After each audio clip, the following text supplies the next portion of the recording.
إن الحمد لله نحمده ونستعينه ونستغفره ونؤمن به ونتوكل عليه ونعوذ بالله من شرور أنفسنا ومن سيئات أعمالنا من يهده الله فلا مضل له ومن يضلل فلن تجد له وليا مرشدا وأشهد أن لا إله إلا الله وحده لا شريك له ولا ضد ولا ند ولا مثيل له ولا مثال له وأشهد أن سيدنا ومولانا ومعلمنا ومخرجنا من الظلمات إلى النور محمدا عبده ورسوله أرسله الله بالحق بشيرا ونذيرا وداعيا إلى الله بإذنه وسراجا منيرا فقد بلغ الرسالة وأدى الأمانة ونصح الأمة وكشف الغمة فترك أمته على المحجة البيضاء ليلها كنهارها لا يزيغ عنها إلا هالك اللهم صل وسلم وبارك على سيدنا ومولانا محمد وعلى آله وأصحابه وأزواجه وذرياته وأهل بيته أجمعين أما بعد فأعوذ بالله السميع العليم من الشيطان الرجيم بسم الله الرحمن الرحيم ومن الناس من يتخذ من دون الله أندادا يحبونهم كحب الله والذين آمنوا أشد حبا لله وقال تعالى ويطعمون الطعام على حبه مسكينا ويتيما وأسيرا إنما نطعمكم لوجه الله لا نريد منكم جزاء ولا شكورا وقال النبي صلى الله عليه وسلم لا يؤمن أحدكم حتى أكون أحب إليه من ولده ووالده والناس أجمعين أو كما قال النبي صلى الله عليه وسلم رب اشرح لي صدري ويسر لي أمري واحلل عقدة من لساني يفقه قولي آمين يا رب العالمين. اللہ پاک نے ہمیں عالم اسباب میں پیدا فرمایا ہے. ہر چیز ہمیں کسی نہ کسی سبب سے ملتی ہے. ہمارا وجود بھی کسی سبب کا مرہون منت ہے.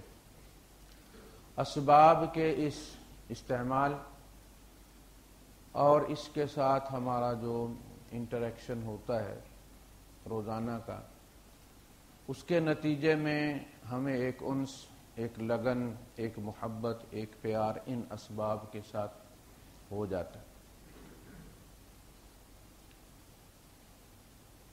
ہمارا امتحان یہ تھا اور بارہا اس پہ گفتگو کی جا چکی ہے کہ ہم اسباب سے زیادہ مسبب الاسباب سے محبت کریں. اسباب کو جتنا استعمال کریں اسباب کے خالق سے اتنا زیادہ پیار کریں. اس لیے کہ اسباب تو بے جان ہیں، یہ ٹولز ہیں، یہ کسی استعمال کرنے والے کے ہاتھ میں ہیں.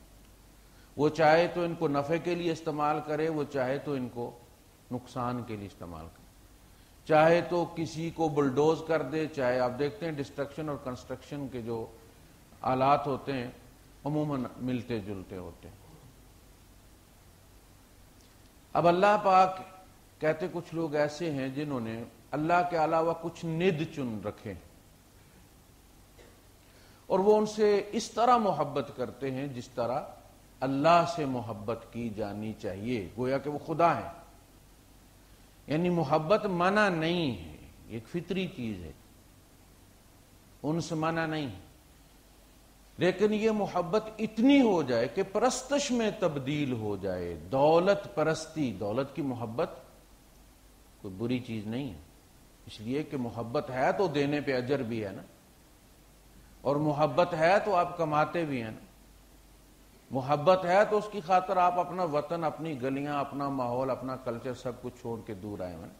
محبت منع نہیں، پرستش منع ہے، اس کو خدا مت بنا لو، پوجا مت کرو اس کی۔ وطن سے محبت جرم نہیں، گناہ نہیں، لیکن وطن پرستی جو ہے یہ گناہ ہے، وطن کی پرستش جو ہے یہ گناہ، پوجا نہیں کرنی اس کی۔ قوم سے محبت منع نہیں، لیکن قوم پرستی منع ہے، قوم کی پرستش منع ہے، قوم کی پوجا منع ہے۔ تو یہ ساری چیزیں جو فطری ہیں اسلام اس کا رستہ نہیں روکتا، لیکن جب یہ چیزیں خدا بننا شروع کر دیں تو پھر اللہ پاک متنبہ کرتے ہیں، دیکھو تم دلدل کی طرف جا رہے ہو۔ والذین آمنوا اشد حبا للہ، جو ایمان والے ہیں ان کی شدید ترین محبت اللہ سے ہوتی، یہ پہلا تقاضا۔ اور یہ کوئی ہابی نہیں ہے، یہ فرض ہے، جس طرح نماز فرض ہے، روزہ فرض ہے، حج فرض ہے، زکوٰۃ فرض ہے، اللہ کی محبت بھی فرض ہے، اور رسول کی محبت بھی فرض ہے۔ جس طرح اللہ کی اطاعت فرض ہے، رسول کی اطاعت فرض ہے، یہ اطاعت محبت کے ساتھ ہونا فرض ہے، محبت کے بغیر ہوگی تو اس کی کوئی حیثیت نہیں، یہ زیرو ہے۔ اور اسی لیے منافقین سب کچھ کرتے رہے، منافقین نماز بھی پڑھتے تھے، زکوٰۃ بھی دیتے تھے، لیکن محبت نہیں تھی۔ فرمایا ان کا جرم یہ ہے وَلَا يَأْتُونَ الصَّلَاةَ إِلَّا وَهُمْ كُسَالَىٰ، نماز پڑھنے نہیں آتے مگر سستی کے ساتھ، مارے باندھے، جیسے بستہ بے کا مجرم تھانے جاتا ہے، اسی طرح یہ آگ سے ڈرے ہوئے چلے آتے۔ وہ جو محبت کا آنا ہے وہ نہیں ہے۔ بچہ جب اسکول جا رہا ہوتا ہے اور بچہ جب کھیلنے جا رہا ہوتا ہے، اس کی باڈی لینگویج بتاتی ہے کہ کدھر محبت سے جا رہا ہے اور کدھر ڈنڈے کے زور سے جا رہا ہے۔ وَلَا يُنْفِقُونَ إِلَّا وَهُمْ كَارِهُونَ، اور خرچ کرتے ہیں تو محبت سے نہیں کرتے، جبر کی کرتے ہیں، زبردستی کی کرتے ہیں کہ نہ دیں گے جی تو پھر مسلمان نہیں گنے جائیں۔ یہ بھتہ دیتے ہیں مسلمان کہلانے کا، یہ کلمے کا ٹیکس دیتے، اللہ اور رسول کی محبت میں نہیں دیتے۔ ہم آیت پڑھتے رہتے ہیں کنتم خیر امۃ اخرجت للناس تأمرون بالمعروف وتنہون عن المنکر وتؤمنون باللہ، تم بہترین امت ہو جو لوگوں کے فائدے کے لیے، نفع رسانی کے لیے نکالے گئے ہو، اس لیے کہ تم امر بالمعروف کرتے ہو اور نہی عن المنکر کرتے ہو اور اللہ پر ایمان رکھتے ہو۔ اب ہمارے بزرگ کہتے ہیں کہ جی چونکہ اللہ پر ایمان تو سارے ہی رکھتے ہیں، یہود و نصارہ بھی اللہ پر ایمان رکھتے ہیں، لہذا ایمان کو ڈیفر کیا گیا، اس کو پیچھے رکھا گیا، اس کا سیکوینس بعد میں رکھا گیا ہے۔ یہاں تؤمنون باللہ سے مطلب ہے وَتُحِبُّونَ اللَّهَ، تم اللہ سے محبت کرتے، دوسرے نہیں رکھتے۔ یعنی مختلف ضروریات کا ذکر کر کے اللہ پاک اس جگہ وہ عبادت مراد لیتے ہیں۔ مثلا جب وہ 17 مہینے نمازیں پڑھنے کے بعد قبلہ بدلی ہوا تو انہوں نے کہا صاحب وہ جو اس قبلے کی طرف پڑھ لی تھی، اگر یہ قبلہ غلط تھا تو جس قبلے کی طرف پڑھ لی ہیں وہ تو گئی نا، غلط اکاؤنٹ میں بھیج دیا آپ نے۔ کہا وَمَا كَانَ اللَّهُ لِيُضِيعَ إِيمَانَكُمْ، اللہ پاک تمہارا ایمان ضائع کرنے والا نہیں ہے، یعنی تمہاری نمازیں ضائع کرنے والا نہیں ہے۔ تو وہاں نماز اور ایمان کو ایک قرار دیا، نماز ہے تو ایمان ہے، ایمان ہے تو نماز ہے، نماز نہیں تو ایمان کوئی نہیں، ایمان کوئی نہیں تو نماز کوئی نہیں۔ اسی طرح کہیں قیام کا ذکر کر کے، کہیں رکوع کا ذکر کر کے پوری عبادت مراد لی گئی۔ اس کی تفسیر میں لکھا جاتا ہے اَإِ تُحِبُّونَ اللہ، تم وہ قوم ہو جو اللہ سے محبت کرتے ہو۔ صحابہ میں اور ہم میں فرق عبادت کی کوانٹیٹی کا نہیں ہے، کوالٹی کا ہے۔ ان کو درجات کوالٹی کی وجہ سے ملیں، کیفیت کی وجہ سے ملیں، کمیت کی وجہ سے نہیں ملے۔ نمازیں ان کی اتنی تھی، روزے اتنے ہی تھے، گرمیوں میں بھی آتے تھے، سردیوں میں بھی آتے تھے، 7 ہی چکر طواف کے تھے، 7 ہی چکر سعی کے تھے۔ انہوں نے بھی عرفات ہی جانا تھا، ہم نے بھی عرفات ہی جانا ہوتا۔ وہ جو کیفیت ہے وہ فیصلہ کن ہے، وہ قیامت تک کسی کی نہیں ہوگی، لہذا کوئی مقام بھی نہیں پا سکتا۔ ان کی مٹھی بھر کھجوریں اور اس کا بھی نصف ہمارے اود پہاڑ کے سونا دینے بھی زیادہ افضل کس وجہ سے ہے؟ کیفیت کی وجہ سے ہے، کمیت کی وجہ سے نہیں۔ تم اللہ سے محبت کرتے ہو، یعنی صحابہ جیسی محبت اللہ اور رسول سے کوئی بھی نہیں کرتا۔ دعویٰ ہم بھی کرتے ہیں، ہوگی یہ بھی محبت لیکن کسی درجے میں ہوگی۔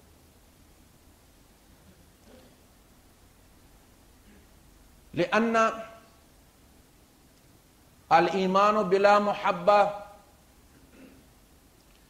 لا يحتصب ایمانا وان شہد باللسان، اس لیے کہ محبت کے بغیر ایمان گنا ہی نہیں جاتا۔ It is just information.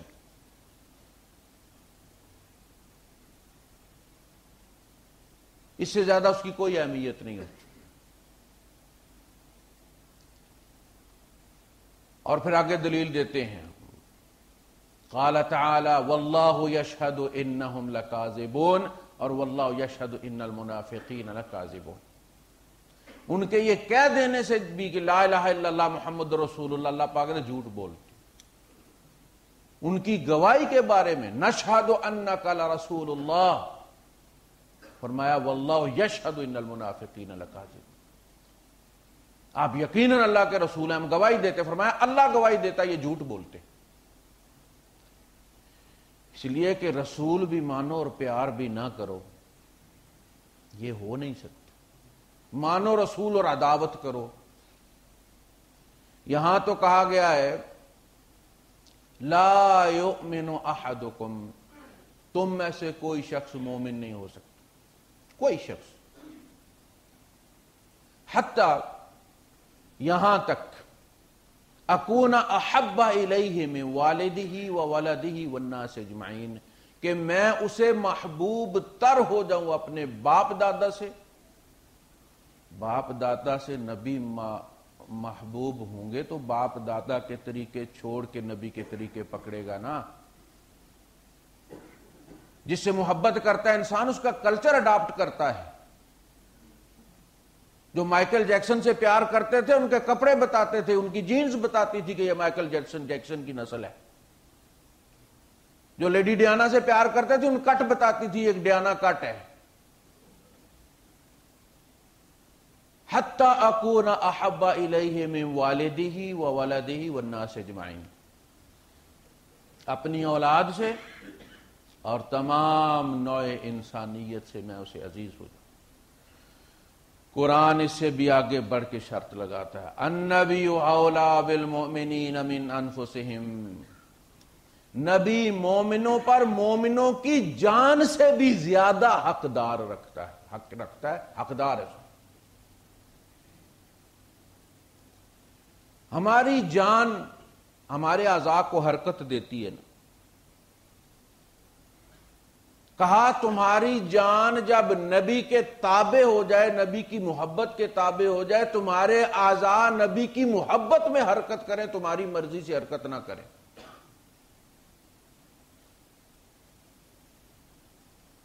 اسی لیے نبی کریم صلی اللہ علیہ وسلم مومنوں کے جان اور مال کے مومنوں سے زیادہ حقدار تھے۔ وہ زیادہ سمجھتے تھے کہ کہاں لگانا ہے تاکہ انہیں زیادہ فائدہ ہو۔ کہا حضور جس کی بیوی کو چاہتے طلاق دے سکتے تھے، جس کی بچی کا رشتہ چاہتے نکاح پڑھا سکتے تھے، وہ باپ سے زیادہ حقدار تھے،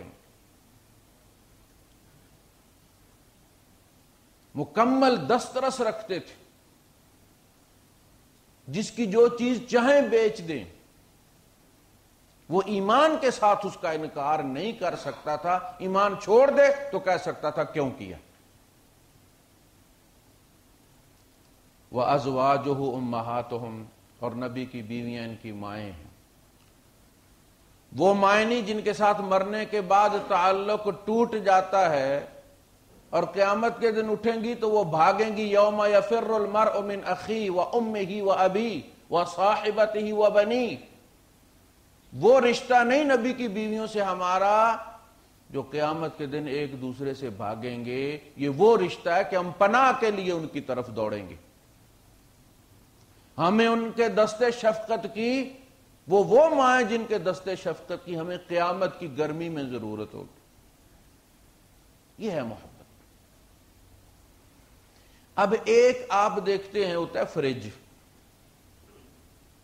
ایک ہوتی ہے اس فریج کی کیفیت، وہ کام جس کے لیے فریج لائے ہیں آپ، ایک اس کی باڈی، آپ نے لا کے اس کو رکھ دیا کچن میں، لیکن وہ فریج تو موجود ہے، باڈی موجود ہے، آپ دعویٰ کر سکتے ہیں فریج ہے ہمارے گھر میں، لیکن اس کا کمپریسر کام کوئی نہیں کرتا، کولنگ کوئی نہیں کرتا، جس کام کے لیے لایا گیا وہ کام کوئی نہیں کرتا۔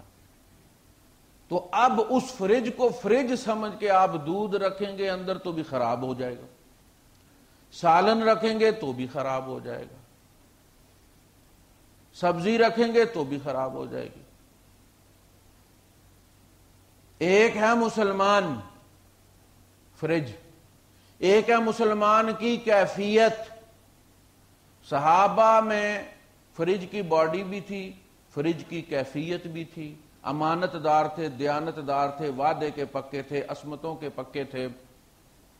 ہماری باڈی ہے، کیفیت ختم ہو گئی ہے، تجارت رکھو تو خراب کر دیتے ہیں، اولاد رکھو تو خراب کر دیتے ہیں، ماں باپ رکھو تو خراب کر دیتے ہیں، پڑوسی رکھو تو خراب کر دیتے ہیں، امانت کوئی رکھے، کوئی وعدہ کرے، کیوں؟ نمازیں وہی ہیں، نماز و روزہ و قربانیوں حج یہ سب باقی ہے، تو باقی نہیں، اس لیے کہ وہ کیفیت کوئی نہیں۔ ہمیں احساس ہی نہیں ہے کہ کوئی ہم سے ناراض ہو جاتا ہے اگر ہم کوئی بری حرکت کریں گے، کوئی دیکھے یا نہ دیکھے، ہم کسی کی نظروں سے گر جائیں گے، اور وہ ہمیں ہر لمحہ دیکھ رہا ہے۔ ہم نے کبھی اپنی کوئی حالت اللہ کی محبت میں درست نہیں کی کہ اگر میں یہ گالی دوں گا، اگر میں یہ کام کروں گا، اگر یہ بری حرکت کر دوں گا تو دنیا مجھے جانے نہ جانے، میرا خالق جو ہے میں اس کی نظروں سے گر جاؤں گا کہ یہ اچھا بندہ نہیں۔ واللہ لا يحب الفساد واللہ لا يحب المعتدین۔ ہاں اچھا کام کروں تو میرا رب خوش ہو جائے۔ یہ کیفیت کبھی ہماری ہوئی ہے؟ نہیں، ویلیو نہیں دی ہم نے کبھی۔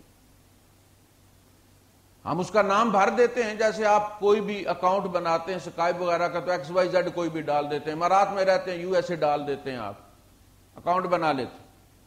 ہم نے اسلام کے ساتھ فالس اکاؤنٹ بنایا ہوا ہے، اور قیامت کے دن تمام کیسوں سے پہلے یہ محبت والے کیس کا فیصلہ ہوگا، کیونکہ اسی پر ایمان ڈیپینڈ کرتا ہے۔ وہ جو 7 بندے ہیں، 7 کیٹیگریز ہیں جن کے بارے میں قیامت کے دن کہا جائے گا کہ وہ کہاں ہیں، ان میں 2 شخص وہ ہوں گے جو اللہ کی خاطر اکٹھے ہوتے تھے، اللہ کی خاطر بچھڑتے تھے۔ اللہ کی محبت میں ان کا مل بیٹھنا تھا، اللہ کی محبت پر وہ جدا ہوتے تھے۔ فرمایا اللہ پاک انہیں عرش کے سائے کے نیچے جگہ دے گا۔ جن کو اللہ پاک نے حساب سے پہلے عرش کے نیچے بلا لیا ہے، ان کا حساب کیا ہونا ہے اور نتیجہ کیا ہونا ہے؟ بھائی صاحب رزلٹ تو نکل آیا۔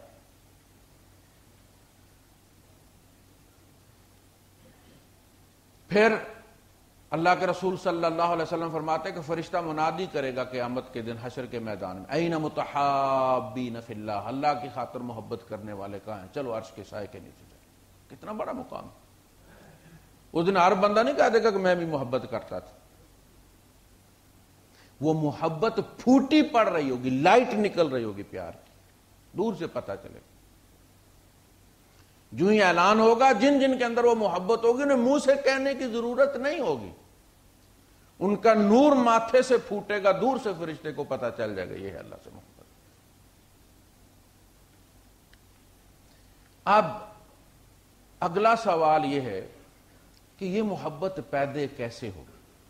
مسئلہ تو یہ ہے دیکھ کر ہوتی ہے،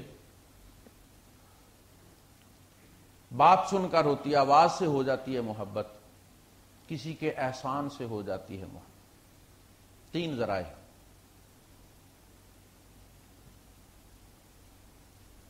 اللہ پاک سے محبت تو انشاءاللہ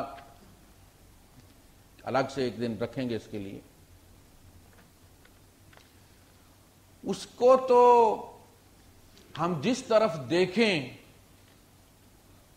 اللہ یاد آتا ہے، چاروں طرف، اوپر نیچے، اندر باہر. اولاد کو دیکھیں، بیوی کو دیکھیں، ماں باپ کو دیکھیں، گھر کو دیکھیں، آسمان کو دیکھیں، زمین کو دیکھیں، اپنے اندر کے نظام کو دیکھیں، نوکری کو دیکھیں، صحت کو دیکھیں. وہ تو جس طرف آنکھ اٹھاؤں تیری تصویراں ہیں. اللہم انت احق من ذکر، تو سب سے زیادہ حقدار ہے کہ تیرے تذکرے کیے جائیں، اس لیے کہ ہر چیز تیری وجہ سے ہے، اس پہ تیری مہر لگی ہوئی ہے. یہ دیکھتے ہیں آپ سڑک کے درمیان جو کھمبے لگے ہوئے ہیں، اس پہ ایڈز لگتی ہیں کسی کمپنی کی، ہفتے کے لیے، مہینے کے لیے. اللہ پاک نے اپنی ایڈ ہر پروویژن پر لگائی ہے، تیری ایک سانس پر ہے، اس کے حکم سے آ رہی. وہ قطرہ قطرہ ڈال رہا ہے تو آ رہی. تم جس طرف نظر اٹھاؤ گے خدا یاد آنا چاہیے، اور پھر اپنی ہستی پر جب نظر ڈالو گے تو تمہیں پتا چلے گا کہ میں مستحق نہیں تھا، میں نے کوئی پری پیمنٹ نہیں کی تھی. اب تو ڈاکٹر نے گردہ بدلی کرنا ہو تو گردے والا بندہ آپ لے کر آتے ہیں، دوائیوں کا خرچہ آپ دیتے ہیں، ڈاکٹر کو پیسے آپ دیتے ہیں، بلڈ ارینج آپ کرتے ہیں، سیکنڈ پارٹی کو پیسے آپ دیتے ہیں. ان میں سے کوئی کام اللہ کے ساتھ آپ نے کیا ہے؟ کہاں سے اٹھا کے اس نے کیا بنا دیا؟ لگائے 2 کے نہیں لگائے؟ پیسے لیے نہیں لیے؟ بندہ کسی کا صرف پاسپورٹ بنا دے اور اس کو مفت ویزا دے دے، ساری زندگی احسان نہیں چھوڑتا. اس نے تمہیں مفت سب کچھ دے دی. حضور نے انصار سے کہا تھا، انصار تم یہ کہہ سکتے ہو کہ اپنوں نے تمہیں نکالا تھا، ہم نے تمہیں پناہ دی. جب فتح مکہ ہوا اور اللہ کے رسول صلی اللہ علیہ وسلم نے جو بھی مال غنیمت تھا بانٹنا شروع کیا تالیف قلب کے لیے، مشرکین و کفار اور نو مسلموں میں، تو انصار کے کچھ نوجوانوں نے نادانی میں کہہ دیا کہ جب خون دینے کی باری ہوتی ہے تو مدینے والے یاد آتے ہیں، اور بانٹنے کی باری آئی ہے تو اپنوں میں بانٹ رہے ہیں. اب چونکہ مکے والے حضور کے سارے رشتہ دار تھے. یہ بات جب نبی کریم صلی اللہ علیہ وسلم تک پہنچی تو آپ نے ایک بڑا خیمہ لگوایا اور سب کو اکٹھا کر لیا انصار کو، اور ان سے کہا کہ مجھے یہ بات پہنچی ہے کہ تم میں سے کچھ لوگوں نے ایسے کہا. تو ان کے سرداروں نے کہا کہ یہ نادان بچے تھے جنہوں نے یہ بات کہہ دی ہے، کسی ہمارے میچور آدمی نے یہ بات نہیں کی. لیکن آپ نے فرمایا بات آئی ہے تو اس کا لازم جواب ہونا چاہیے. ہم نے فرمایا انصار تم بھٹکے ہوئے نہیں تھے، اللہ پاک نے تمہیں میرے ذریعے ہدایت دی. تم جہنم کے کنارے نہیں پہنچ چکے تھے، اللہ نے تمہیں میرے ذریعے نجات دی. تم آپس میں لڑ کے مر گئے تھے، تمہاری نسلیں ختم ہو گئی تھی، اللہ نے میری وجہ سے تمہارے اندر پیار اور محبت ڈالا. اور دیگر 2-4 باتیں آپ نے یاد کروانے کے بعد آپ نے فرمایا اب تم بھی یہ بات کہہ سکتے ہو کہ اے محمد، اپنوں نے تمہیں نکالا تھا، ہم نے تمہیں گھر دیا. اپنوں نے تم سے چھینا تھا، ہم نے اپنے گھر آدھے بانٹ کے تمہیں دے دیے، اپنے تمہیں مارنے آئے تھے، ہم نے تو اپنی جانیں دے دی تمہارے دفاع میں، اور میں کہوں گا تم سچ کہتے، تم سچ کہتے۔ لیکن اے انصار، تم اس سودے پہ راضی نہیں ہو کہ لوگ اونٹ اور بکریاں لے کر جائیں اور تم اللہ کے رسول کو لے کر جاؤ؟ چیخیں نکل گئی صحابہ کی، رضینا رضینا، ہم راضی ہیں، ہم راضی ہیں۔ آپ نے فرمایا یہ تو نو مسلم ہیں، ان کو تالیف قلب کی ضرورت ہے، میں نے ان کو دیا ہے، لیکن میں نے اپنا آپ تو تمہیں دے دیا، میرا خون اور تمہارا خون مکس ہو گیا، میں قیامت کے دن تمہارے ساتھ اٹھوں گا۔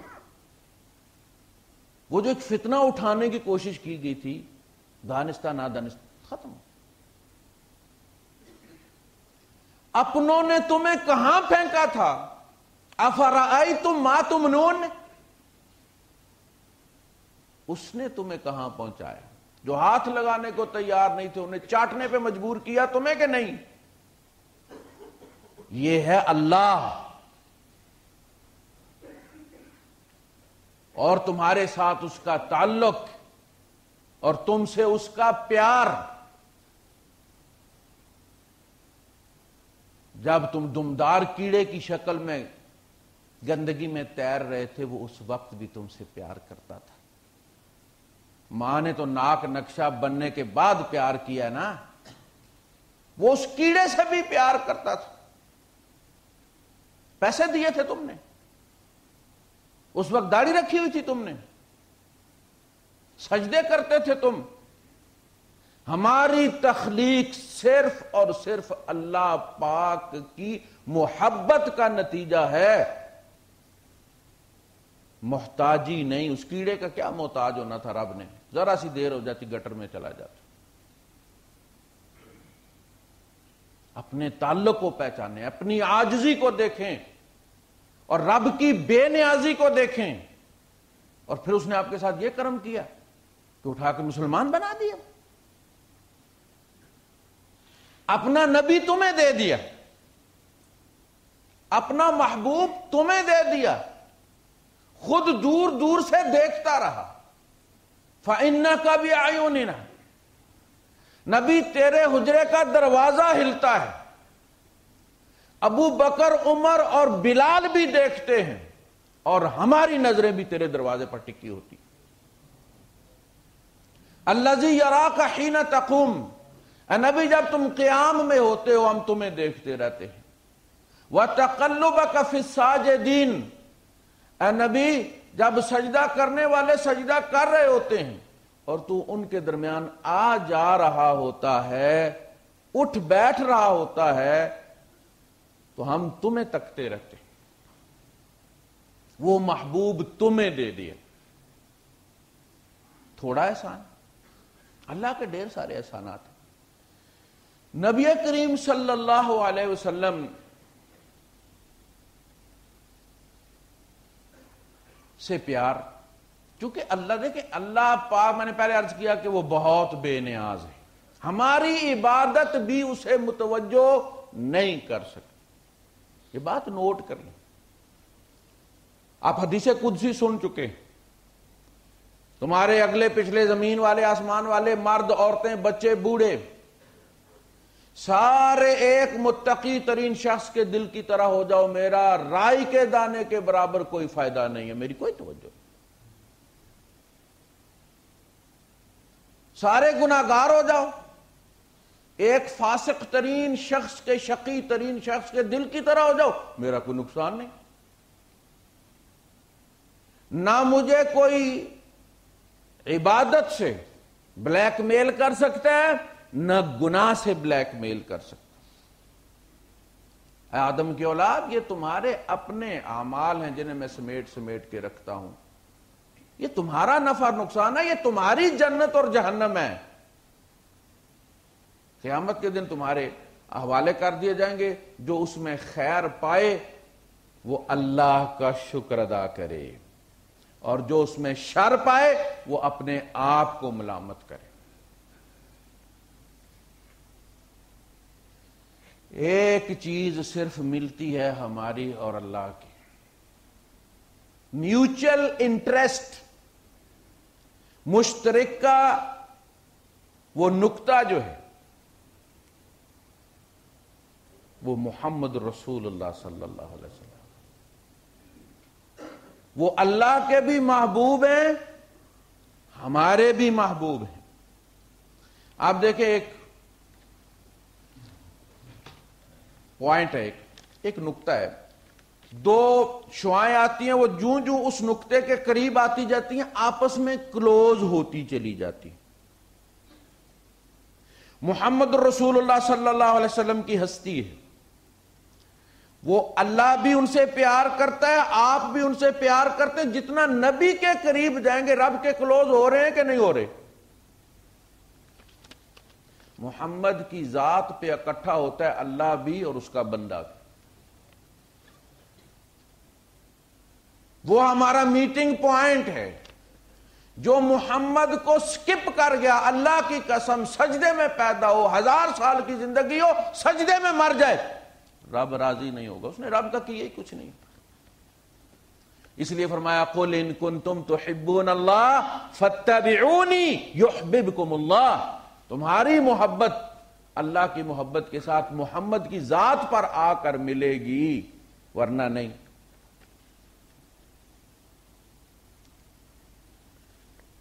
نبی کریم صلی اللہ علیہ وسلم معراج پر تشریف لے گئے۔ ہم قرآن حکیم پڑھتے ہیں دو نظریات سے، ایک تو مسائل اخذ کرنے کے لیے، مناظرے شاظرے کرنے کے لیے، اور ایک ثواب کے لیے۔ آج ہم تیسرے نقطۂ نظر سے اس کو دیکھتے ہیں کہ اللہ پاک جس ہستی سے پیار کرتا ہے اس کے بارے میں اپنی کتاب میں کیا کہتا ہے، کیا اشارے دیتا ہے۔ حضور کا معراج پر جانا اس لیے ضروری تھا،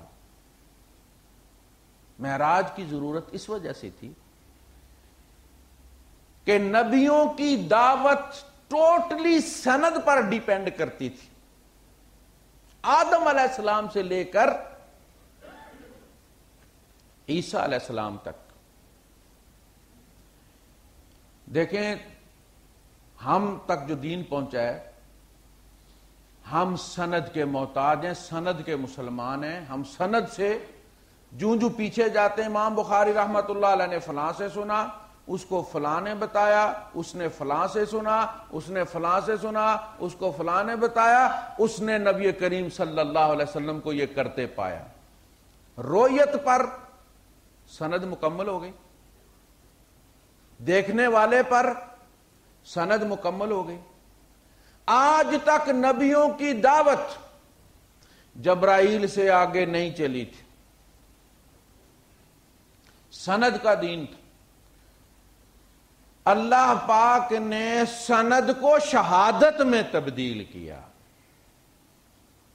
نبی کریم صلی اللہ علیہ وسلم نے اللہ کو دیکھ کر نبیوں کی دعوت کو مکمل کر دیا اور سلسلہ نبوت ختم کر دیا۔ اب دیکھ کر گواہی دینے والے کے بعد سند سے گواہی دینے والے کی ضرورت کوئی نہیں۔ وَأَتْمَمْتُ عَلَيْكُمْ نِعْمَتِي، یہ نعمت کا اتمام ہوا رویت پر۔ ایک بات، وَلَقَدْ رَآهُ نَزْلَةً أُخْرَىٰ، روح البیان تفسیر میں سورہ والنجم کی تفسیر میں ابن عباس رضی اللہ تعالیٰ عنہ، حضرت علی رضی اللہ تعالیٰ عنہ سے مروی ہے کہ جناب یہ جو ہے کہ ایک دفعہ پھر دیکھا، کہتے ہیں کہ اللہ پاک کو نبی کریم صلی اللہ علیہ وسلم نے 2 دفعہ دیکھا۔ ایک دفعہ نیرا نور ہی نور جس نے ہر چیز کو ڈھانپ لی، اور پہلی دفعہ خود نبی کریم صلی اللہ علیہ وسلم نے حدیث قدسی میں جس طرح فرمایا کہ ایک خوبصورت آدمی کی شکل میں، تمثل اور چیز ہے، تجسم اور چیز ہے۔ جبرائیل جب داہیہ قلبی کی شکل میں تمثل فرماتے تھے تو ان کی جبرائیلیت متاثر نہیں ہوتی تھی، وہ اپنی جگہ پہ۔ تمثل اور چیز ہے، تجسیم منع ہے، ہم مجبور ہیں کہ وہ تمثل فرمائے۔ قیامت کے دن ہم کیسے دیکھیں؟ جب نبی کریم صلی اللہ علیہ وسلم یہ دنیا چھوڑ گئے، آپ سدرۃ المنتہا سے بھی آگے چلے گئے، جو جبرائیل کا بھی دی اینڈ ہے، اس سے آگے جبرائیل کی ہمت نہیں۔ اس کے بعد آپ پر کوئی قانون لاگو نہیں ہوتا۔ وہ جو اللہ کو نہ دیکھ سکنے والی بات ہے وہ دنیا کی ہے، قیامت کے دن ہم نے دیکھنا ہے یا نہیں دیکھنا؟ حضور نے فرمایا جس طرح 14ویں کے چاند کو تم دیکھتے ہو جس دن بادل نہیں ہوتے، اس طرح تم اپنے رب کو دیکھو گے۔ جو ہماری کیفیت قیامت کے دن ہونی ہے حضور کی پہلے ہو گئی، کیا اس میں مسئلہ کیا ہے؟ اگر اس وقت اللہ پاک کو تمثل اختیار کرنے میں اس کی خدائی متاثر نہیں ہوتی تو حضور کے لیے بلا کر تمثل اختیار کرنے میں اس میں کوئی حرج نہیں۔ پھر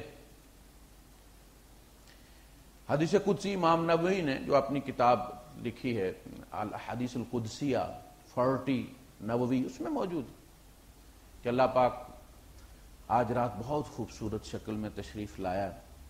حضور فرماتے ہیں اتانی ربی، میرا رب آج رات فی احسن صورہ، بہت خوبصورت شکل میں تشریف لائے، اور مجھ سے کہا کہ محمد وہ فرشتے کس موضوع پر بات کر رہے ہیں؟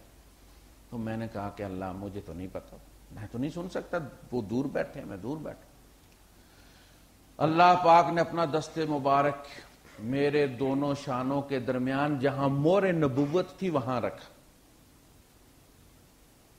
مور نبوت گول، جس طرح مور سٹیمپ ہوتی ہے اس کا پچھلا حصہ ہوتا ہے گول، اس طرح کی مور تھی گوشت کی بنی ہوئی نبی کریم صلی اللہ علیہ وسلم کے دونوں شانوں کے درمیان۔ اللہ پاک نے دست مبارک رکھا، اس کی ٹھنڈک میں نے اپنے سینے میں پائی، دل میں پائی، اترتا چلا گیا، اور میرے لیے کھل گیا جو زمین و آسمان تھا۔ اور یہ حدیث اللہ کے رسول صلی اللہ علیہ وسلم نے، وہ جو ہے وَكَذَلِكَ نُرِي إِبْرَاهِيمَ مَلَكُوتَ السَّمَاوَاتِ وَالْأَرْضِ، اسی طرح ہم نے ابراہیم کو بھی دکھائی تھی زمین و آسمان کی ملکوت، یعنی پورا سسٹم جو تھا، پورا نظام تھا۔ اس کی تفسیر میں حضور نے فرمایا کہ میرے لیے زمین و آسمان کا تمام، مجھے پتا چل گیا فرشتے کیا، صرف فرشتے نہیں، مجھے زمین و آسمان کی ہر چیز پتا چل گئی۔ اب یہ چل گئی سے مراد ہے کہ یہ ہم کنسسٹنٹ نہیں رہا، مسلسل نہیں رہا۔ اللہ پاک نے دست مبارک جب ہٹا لیا تو وہ بات ختم ہو گئی، لیکن جب دست مبارک رکھا ہوا تھا تو زمین و آسمان کا سب کچھ مجھے معلوم تھا، کیا کہاں پر کیا ہو رہا ہے۔ تو میں نے کہا کہ اللہ پاک وہ فرشتے بات کر رہے ہیں کس موضوع پر، کہ یہ جو سردی کی راتوں میں مسلمان وضو کرتے ٹھنڈے پانی سے، ان کے کتنے درجے بلند ہوتے ہیں انہیں پتہ نہیں، اور جب یہ اندھیری رات میں مسجد کی طرف چلتے ہیں تو ان کے حصے میں کتنا نور اللہ پاک ڈال دیتا ہے، انہیں پتہ کوئی نہیں۔ تو ان درجات پر وہ بات کر رہے تھے، کہا کہ اللہ پاک یہ اس موضوع پر بات کر رہے ہیں۔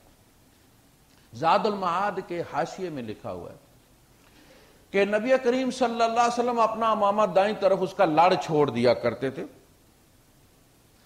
اس واقعے کے بعد جہاں اللہ پاک نے دست مبارک رکھا تھا، حضور اپنے 2 لڑ جو ہے وہ اس پہ بطور غلاف چڑھاتے تھے، وہاں چھوڑ دیتے تھے پیچھے کی طرف، جس طرح بیت اللہ کو آپ غلاف دیتے ہیں عزت اور احترام کی وجہ سے۔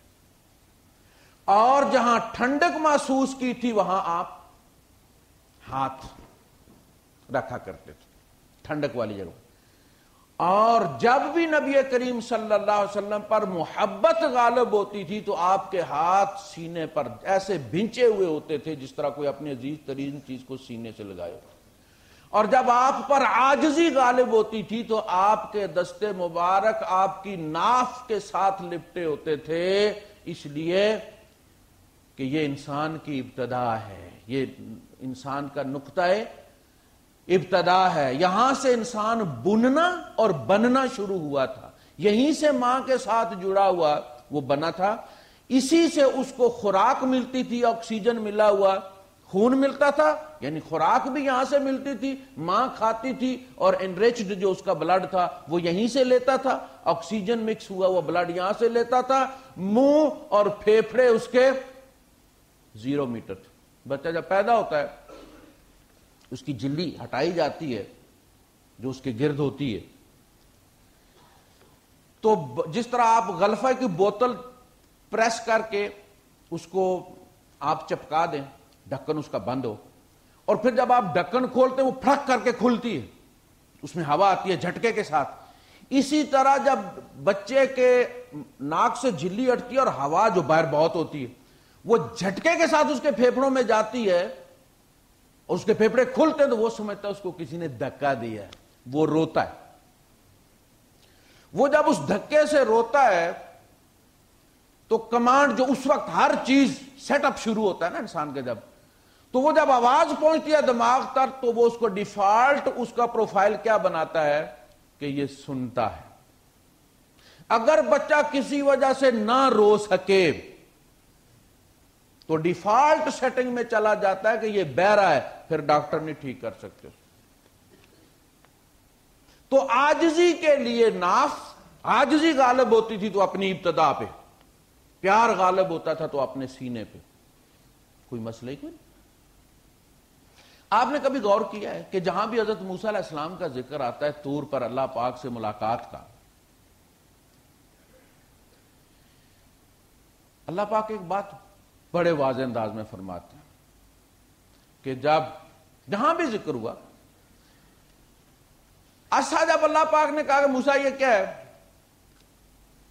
قال یا عصای، میرا عصا ہے، اتوکل علیہ، تھک جاتا ہوں تو بغل کے نیچے رکھ کے ٹیک لگاتا ہوں، واحش بها علی غنمی، اور اپنی بکریوں پر پتے بھی جھاڑتا ہوں، ولی فیہا مآرب اخری، اور اس بڑے اور بھی فائدے، سب بھی مار لیتا ہوں۔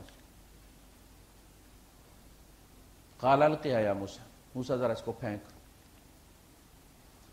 پھینکا، صرف وہ لکڑی سانپ بنی ہے، موسیٰ علیہ السلام کی لکڑی سانپ بنی ہے۔ قرآن جگہ جگہ کہتا ہے واللہ مدبرن، واللہ ہوتا ہے پلٹ گیا، مدبرن پیٹھ دے کر، اضافہ فرمایا وَلَمْ يُعَقِّبْ، مڑ کے نہیں دیکھا موسیٰ نے، سر پٹ دوڑے، لو بھائی مارا گیا پتہ نہیں کیا ہو جائے گا۔ اس سے پہلے اللہ سے تعارف ہو چکا تھا، اللہ نے کہہ دیا تھا میں اللہ ہوں۔ صرف ایک ڈنڈا سانپ بنا ہے، موسیٰ سرپٹ دوڑے ہیں، پیٹھ دے کر، واللہ مڑ جانا، مدبرن پیٹھ دے کر، ولم یعقب پیچھے سے آواز دیا موسیٰ اقبل، اب منہ میری طرف کر، ادھر موڑ۔ ہر جگہ یہ کیوں ذکر کیا؟ اپنے نبی کی تعریف کرنے کے لیے۔ ایک چھوٹا سا واقعہ ہوا ہے، موسیٰ جیسا دلیر مشہور شخص سرپٹ دوڑا پیٹھ دے کر، اور ادھر میرے نبی کو دیکھو، میرے محبوب کو دیکھو، میں ایسا ہی پیار نہیں کرتا۔ ما زاغ البصر وما طغى لقد رأى من آیات ربہ الکبریٰ۔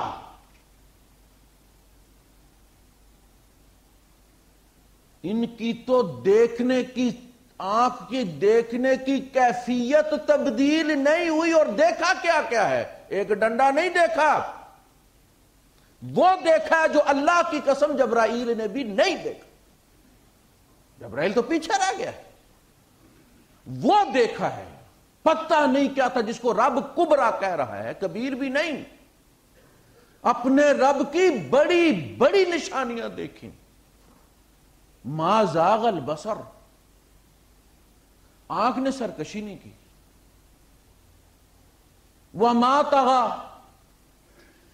جسے کہتے چکا چوند ہو جانا، کوئی چیز اس کی حیثیت سے زیادہ دیر دیکھ لینا۔ اللہ پاک جس کو کہتے ہیں نا، ہم کہتے ہیں قربان ہو جانا، میں نے کیا کر کے رکھ دی ہے، اور اس کی بے نیازی دیکھو، اس کی نظر میری تلاش میں، اب بھی رب نہ دکھائے، میں نے ڈھیر لگا دیے۔ آخر وہ دائرۃ الخاصہ جو ہے اللہ پاک کا، جہاں جبرائیل نہیں جا، مخلوق میں سے کوئی نہیں جا سکتا. سدرۃ المنتہا دی اینڈ ہے عالم خلق کا. احکامات وہاں رکھے جاتے ہیں، جبرائیل وہاں سے اٹھاتا ہے. حضور نے زور بھی دیا تھوڑا سا کہ اس جگہ آ کے چھوڑ رہے ہو. فرمایا میں ایک قدم اٹھاؤں گا میں ختم ہو جاؤں. عالم خلق سے اگر میں آگے نکلا تو میری تخلیق ختم ہو جائے گی، ڈیلیٹ ہو جائے گی. حضور نے فرمایا میں نے دیکھا جبرائیل یذوب کما تذوب الملح، میں نے پگھلتے دیکھا جبرائیل کو جس طرح نمک پگھلتا ہے. حتی اصبح عصفورا، یہاں تک اس کا وجود جس نے مشرق و مغرب گھیرا ہوا تھا چڑیا کی طرح ہو گیا. اس سے آگے کیا دیکھا؟ اور رب فرماتا ہے ما زاغ البصر وما طغى. کتنے سوبر ہیں، کتنے مدبر ہیں، کتنے بہادر ہیں. پھر نبی کریم صلی اللہ علیہ وسلم نے نماز پڑھی. وہاں جو کچھ رب کے ساتھ کیا میں نے عرض کیا تھا پچھلے خطبے میں کہ رب نے پیک کر کے جبرائیل کو دے دیا، یہ لے جاؤ ساتھ. اب قیامت تک مجھے یہ ادائیں مطلوب ہیں جو میرے نبی نے کی. آپ نے قیام اور رکوع تو کیا عرش الہی پر رب کے سامنے، لیکن جب سجدے کا وقت آیا تو حضور ریورس ہوئے، آپ عرش سے نیچے اترے، عرش کی جڑ میں آپ نے سجدہ کیا. یہ ادب کی انتہا ہے. یہ رب کا سلطہ، جو رب کی ایڈمنسٹریشن ہے اس کو تسلیم. عرش جو ہے یہ نشانی ہے، سمبل ہے سلطنت کا. کہتے فلاں عرش پر بیٹھا. آپ کہیں گے یہ کیسے پتا آپ کو؟ نبی کریم صلی اللہ علیہ وسلم نے، ایک خاتون تھی، اس کا غلام تھا بڑئی، نجار، کارپینٹر. اس نے کہا کہ میرے لیے اس طرح کا ایک ممبر بنا دو. ممبر بن کے آیا، مسجد میں رکھا گیا. اللہ کے رسول صلی اللہ علیہ وسلم ممبر پر چڑھے، قیام کیا، آپ نے نماز پڑھائی، سیڑھی پر چڑھ کے رکوع کیا، سجدہ کرنے کے لیے آپ پیچھے ہٹے. ابو داؤد کی روایت. نیچے اترے، سجدہ کیا آپ نے ممبر کی جڑ میں، پھر سیڑھی پر چڑھ گئے. یہ کیا؟ یہ آپ کیا سمجھیں کیسی حرکت ہے؟ اس کا کوئی مطلب ہے کہ نہیں ہے؟ پھر آپ نے قیام اور رکوع وہاں کیا اور سجدے کے لیے ریورس ہوئے اور آپ نے نیچے سجدہ. یہ وہ یاد ہے لامکان کی، یہ وہ نماز ہے لامکان کی. اللہ پاک نے 50 نمازیں فرض کی. اس کیفیت میں 500 بھی فرض کرتا تو نبی کریم صلی اللہ علیہ وسلم لے آتے، کوئی مسئلہ نہیں. لوگ سوچتے ہیں کہ اگر 50 ہی رہتی تو ہر 20 یا 18 منٹ کے بعد ایک نماز آتی ہے. 24 گھنٹے نا، تو ہر آدھے گھنٹے بعد 50 نمازیں. نماز پڑھنے میں بھی پھر دیر لگتی ہے. 15-20 منٹ کے بعد نئی نماز آ جانی تھی تو لوگ نوکری کیسے کرتے، کماتے کیسے، کام کیسے چلتا؟ جی پتہ کیا ہوتا اگر وہ بدلی نہ ہوتی تو جو شخص مسلمان ہوتا نا اس کے کپڑے کبھی پرانے نہ ہوتے، اسے کپڑوں کی ضرورت ہی نہ رہتی، کبھی پھٹتے نہیں، اس کے بدن کے ساتھ ساتھ بڑے ہوتے. اس کے جوتوں کا بھی یہی حال ہوتا. اس کی ہانڈی سے کبھی سالن ختم نہ ہوتا اور اس کی چنگیر سے کبھی روٹیاں ختم نہ ہوتی. جب یہ کیفیت ہوتی تو سارے مسلمان ہو جاتے کہ نہ ہو جاتے؟ تو امتحان ختم، دنیا کی ضرورت ختم ہو جاتی، قیامت آ جاتی نا. بات کی سمجھ لگی کہ نہیں لگی؟ جب مسلمانوں کے ساتھ یہ ہوگا تو پھر کون کافر رہے گا؟ وہ تو جٹ مسلمان ہو جائے گا. اتنا بڑا معجزہ سامنے آ جائے گا ساری. جب انسان پھر یہ کہ اس کے بعد امتحان ختم ہو جائے گا نا. جب امتحان ختم ہو جائے گا تو یوم نطوی السماء کطی السجل للکتب، جس طرح تم اپنی رجسٹر کو رول کرتے ہو، ہم دنیا کو رول کر لیں گے، تو قیامت آ جاتی۔ لہذا اس حکمت کے تحت ثواب 50 کا رکھا گیا، تقسیم 5 پر کیا گیا، اور رستے میں موسیٰ کو بٹھایا گیا، اس لیے کہ دیدار انہوں نے مانگا تھا۔ کہا گا بیٹھیں ذرا، جو دیدار کر کے آ رہے ہیں ان کو دیکھیں۔ نبی کریم صلی اللہ علیہ وسلم کے چہرہ اقدس سے نور پھوٹا پڑ رہا تھا، اور آپ مدہوشی کی کیفیت میں تھے انوارات کے غلبے سے۔ آپ کو پتہ ہے نبیوں نے چھوٹ لگائی ہے حضور کے پیچھے حصہ لینے کے لیے اپنا، اس کیفیت میں سے جب آ کے حضور نے مسجد اقصی میں نماز پڑھائی ہے اور سارے نبیوں نے آپ کی اقتدا کی ہے، اور حضور امام صف انبیاء ہیں، ان کا رتبہ بڑوں میں بڑا ہے، سارے نبی اس کیفیت کو لینے آئے ہیں، اس میں سے اپنا حصہ وصولنے آئے ہیں جو اس وقت نبی کریم صلی اللہ علیہ وسلم کی تھی۔ 5 نمازوں کی جو ٹائمنگ ہے، اور پھر یہ کہ حضور کا بار بار آنا جانا جو ہے، موسیٰ علیہ السلام کا کہنا کہ جائیں جی، اور امت آپ کی نہیں برداشت کر سکے کہ جائیے، پھر حضور کا چلے جانا، یہ آنا جانا بتاتا ہے کہ حضور کو کوئی رکاوٹ نہیں تھی، دروازے سارے کھلے ہوئے تھے، اجازت کی ضرورت کوئی نہیں تھی۔ یہ بے تکلفی کو ثابت کرتا ہے، ورنہ پھر جبرائیل سے بھیجا جاتا، جبرائیل اجازت لے کے جاؤ میں پھر جانا چاہے گا، نہیں۔ فجر کی نماز حضرت آدم علیہ السلام نے پڑھی تھی۔ ان 5 کی ٹائمنگ کو کیسے تقسیم کیا گیا؟ یہ نماز وہی نماز ہے جو میرے نبی نے رب کے سامنے لامقام میں پڑھی، اس کی ٹائمنگ 5 کس طرح تقسیم کی گئی؟ فجر کی نماز آدم علیہ السلام نے شکرانے میں پڑھی تھی، انہوں نے جنت میں رات نہیں دیکھی تھی، جب ان کو اتارا گیا زمین پر تو رات ان کے لیے خوفناک منظر تھا۔ جب روشنی آنا شروع ہوئی تو اس کے شکرانے میں کہ رات کٹی ہے، انہوں نے جو نماز پڑھی فجر کی نماز اس کی جگہ۔ حضرت اسماعیل علیہ السلام کو جب بچا کے ان کی جگہ دمبا رکھا گیا تو حضرت ابراہیم علیہ السلام نے ظہر کی نماز پڑھی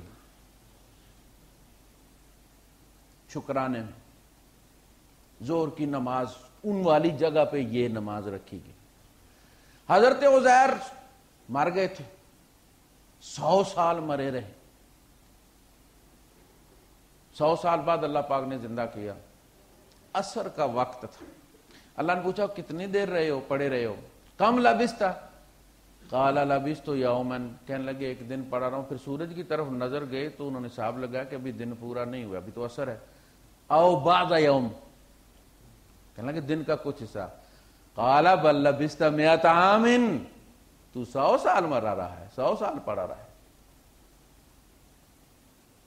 فانظر الى طعامك وشرابك لم يتسنى، مگر ایک طرف یہ دیکھ کہ تیرا سالن خراب نہیں ہوا، 100 سال سالن خراب نہیں ہوا، کوئی ڈیپ فریزر میں نہیں پڑا ہوا تھا۔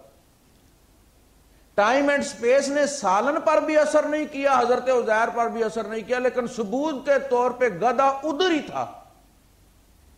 فرمایا وَلِنَجْعَلَكَ آیَةً لِلنَّاسِ وَانظُرْ إِلَى الْحِمَارِ، ادھر ذرا اپنے گدھے کو دیکھو، اس کا حشر دیکھو تاکہ تمہیں یقین آ جائے۔ ہڈیاں بکھری پڑی تھی، وَانظُرْ إِلَى الْعِظَامِ كَيْفَ نُنشِزُهَا، ذرا ہڈیوں کو دیکھ ہم کیسے ان کو سٹیل فکسنگ کرتے، سٹرکچر بنایا گیا ان کے سامنے جوڑا ہوا۔ ثُمَّ نَكْسُوهَا لَحْمًا، پھر گوشت چڑھتا چلا گیا شکر پورے کے اوپر۔ انہوں نے شکرانے میں عصر کی نماز پڑھی، وہ یہ نماز جو ہم پڑھتے اس کو یہاں رکھا گیا۔ حضرت داؤد علیہ السلام نے جب ان کی توبہ قبول ہوئی، وہ جو امتحان ہوا تھا ان کا، وہ فرشتے پھلانگ کے آئے تھے، وہ سوال جواب ہوا تھا، وہ بکریوں والا مسئلہ، تو انہوں نے مغرب کی نماز پڑھی تھی اس کے شکرانے میں، توبہ قبول ہونے کے شکرانے میں۔ یہ مغرب کی نماز اس کی قائم مقام۔ اور عشاء تو میرے نبی نے وہاں پڑھی تھی، عشاء کی نماز حضور نے وہاں پڑھی تھی، یہ حضور کی ہے لامکاں والی۔ آپ کو پتہ ہے پھر فجر سے پہلے آپ واپس تشریف لائے تھے، اور جو سورج طلوع ہوا اور ایکٹیویٹیز شروع ہوئیں اور پھر وہ کفار اکٹھے ہو گئے اور وہ مسئلہ شروع ہو گیا کہ گئے کہ نہیں گئے، اور زور سے پہلے جبرائیل وہ پیکج لے آئے جو اللہ پاک نے پارسل بھیجا تھا، اور پھر ٹائمنگ زور کہاں سے کہاں تک ختم ہوتی ہے، کہاں سے شروع ہوتی ہے کہاں تک ختم ہوتی ہے۔ جبرائیل نے اس ٹائم بھی نماز پڑھائی، اور پھر جہاں ٹائمنگ ختم ہوتی ہے اگلے دن وہاں بھی پڑھائی، اور فرمایا کہ محمد، چونکہ گھڑیاں نہیں ہوتی تھی، فرمایا محمد زور ان دونوں وقتوں کے درمیان۔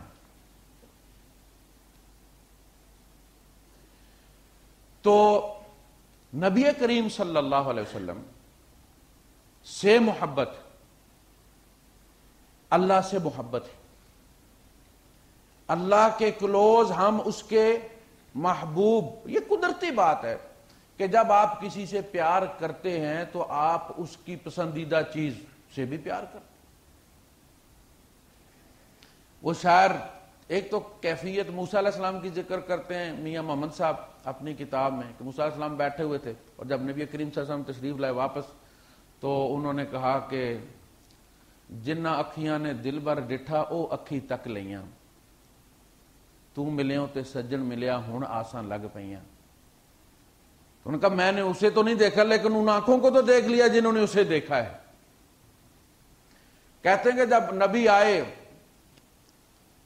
نبی کریم صلی اللہ علیہ وسلم سے اپنا حصہ وصول کرنے کے لیے، ان کیفیات میں سے کچھ لینے کے لیے، تو کہتے ہیں کہ انہوں نے کہا کہ آج کی رات پھر نہیں ہوگی، آج کی بات پھر نہیں ہوگی، یہ ملاقات پھر نہیں ہوگی، ایسے بادل تو پھر بھی آئیں گے، ایسی برسات پھر نہیں ہوگی۔ ایک نظر مڑ کے دیکھنے والے، کیا یہ خیرات پھر نہیں ہوگی؟ تو جس سے آدمی محبت کرتا ہے اس کی پسندیدہ چیزیں اڈاپٹ کر لیتا ہے۔ دیکھیں ہمارے گھروں میں فساد اسی لیے پڑتے ہیں کہ جو شادی سے پہلے ہماری محبت ہوتی ہے، ہم یہ سمجھتے ہیں کہ محبت بندہ پھانسنے کے لیے ضروری ہے، اور جب وہ پھنس جائے کلمے پڑھ لے تو محبت ختم، اب تو مچھلی پکڑی گئی، آپ تو اس کی چمڑی اتارو۔ محبت اگر گھر میں قائم رہے، وہ محبت جو شادی سے پہلے دونوں میں ہوتی ہے، وہ قوت برداشت جب اس کی گالیاں کھا کے بھی مزے لیتا ہے، اس کی جھڑکیوں کو بھی انجوائے کرتا ہے، وہ محبت اگر شادی کے بعد بھی قائم رہے تو فرشتے بستر پر آپ سے مصافحہ کریں۔ وہ اللہ کے رسول صلی اللہ علیہ وسلم حضرت حنظلہ سے فرمایا تھا کہ حنظلہ جو تمہاری کیفیت میرے پاس ہوتی ہے نا، اگر یہ برقرار رہے تو فرشتے بستروں پر آ کر تم سے مصافحہ کریں۔ وہ محبت اگر برقرار رہے تو دونوں ایک دوسرے کو فیسیلیٹیٹ کرنے کی سوچیں، بدلے لینے کی نہ سوچیں۔ تو ٹھیک کوئی بات نہیں، اس کی پسند پک جائے کیا بات، یہاں نہ رہے تو وہاں ہو جائے تو کیا بات، یہ نہیں خریدنی وہ خرید لی تو کیا بات، کوئی مسئلہ نہیں۔ ہمارا سارا جو مسئلہ ہوتا ہے وہ یہ تھا کہ اب یہ دونوں جو گھر میں فریق ہیں، انہوں نے گھر میں انڈیا پاکستان بنایا ہوا ہے۔ ایک طرف لڑکی کی ماں آکاشوانی بنی ہوئی، ہر جھوٹی خبر نشر کر رہی، ادھر ریڈیو پاکستان بنا ہوا ہے، شور کا سسرال، ساڑھے صرف 42 شیراں 540 مارے نے۔ 71 میں بہت مشہور ترانہ تھا طوطا پہاڑی والا، ساڑھے صرف 42 شیراں 540 مارے نے۔ او بھائی صاحب، یہ کلمے کے نام پر تم جوڑے ہو، اللہ نے تمہیں جوڑا ہے، یہ امانت اللہ نے تمہارے سپرد کی ہے، اور سورہ الطلاق میں ہی کہا نا کہ انا عرضنا الامانۃ علی السماوات والارض۔ وہ جو خطبہ آپ دیتے ہیں اس خطبے کے بعد سورہ احزاب کا، اس کے بعد کیا کہا؟ یہی بات آتی ہے اس میں خطبے کے بعد والی آیات میں کہ یہ امانت ہے، اور ایک دوسرے کو فیسیلیٹیٹ کرو، برداشت کرو۔ اگر محبت ہو تو اس کی پسند اپنی پسند بن جاتی ہے۔ بندہ کپڑے اپنی پسند کے تھوڑی پہنتا ہے بھائی صاحب، دوسروں کی پسند کے پہنتا ہے۔ کوئی اسے کہتے نا یہ کپڑے آپ کو اچھے نہیں لگتے، یہ کیا کارٹون بنے ہوئے یار، تو فوراً جا کے گھر بدلی کر لیتے. تو یہ انداز ہے کہ ایک دوسرے کو اگر یہ محبت رہے، یہی چیز اگر ہم اللہ اور رسول کے ساتھ کریں کہ ہمیں نبی کریم صلی اللہ علیہ وسلم سے محبت ہے، تو اس کا ثبوت کیا ہے؟ کوئی کیفیت ہوگی نا. کیفیت یہ ہے کہ نبی کریم صلی اللہ علیہ وسلم کی پسند ہماری پسند بن گئی، اور اللہ پاک چونکہ نبی سے پسند کرتے ہیں، نبی سے محبت کرتے ہیں، نبی کو پسند کرتے ہیں، تو اس کا ثبوت دیا. فرمایا فَلَنُوَلِّيَنَّكَ قِبْلَةً تَرْضَاهَا، اے نبی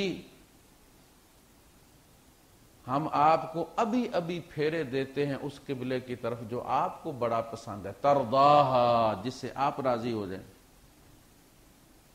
بدلہ قبلہ کے نہیں، بدلہ محبوب کی رضا پر. ترضاها، جو تجھے پسند ہے. فَوَلِّ وَجْهَكَ شَطْرَ الْمَسْجِدِ الْحَرَامِ، نماز میں ہی گھما. اب دیکھیں نبی کریم صلی اللہ علیہ وسلم اس طرف تھے اور آپ گھوم کر دوسری طرف گئے، اس لیے کہ یہ ایسٹ اور ویسٹ بالکل اپوزٹ میں ہے. وہ تو کیوں بدلا؟ فرمایا قَدْ نَرَا تَقَلُّبَ وَجْهِكَ فِي السَّمَاءِ، نبی ہم تیرا بار بار آسمان کی طرف دیکھنا ہم دیکھ رہے ہیں. حضور کی نظر اٹھ جاتی تھی، جبرائیل کے انتظار شاید آ رہا ہے، جس کا انتظار ہوتا ہے. ابھی دیکھتا ہے نا ہر راہٹ پہ یوں لگتا ہے تو آیا ہو جیسے. تو حضور بار بار دیکھتے شاید جبرائیل اتر رہا ہے، شاید جبرائیل آ رہا ہے. فرمایا فَلَنُوَلِّيَنَّكَ قِبْلَةً تَرْضَاهَا قَدْ نَرَا تَقَلُّبَ وَجْهِكَ فِي السَّمَاءِ فَلَنُوَلِّيَنَّكَ قِبْلَةً تَرْضَاهَا. اس سے پہلے یہ ہماری پسند تھی، آج کے بعد اے محمد یہ تیری پسند. پتہ لگا؟ اس کو کہتے ہیں محبت. اس لیے ہمارا یہ قبلہ ہے، اس لیے کہ یہ اللہ کی بھی پسند ہے اور اللہ کے محبوب کی بھی پسند ہے.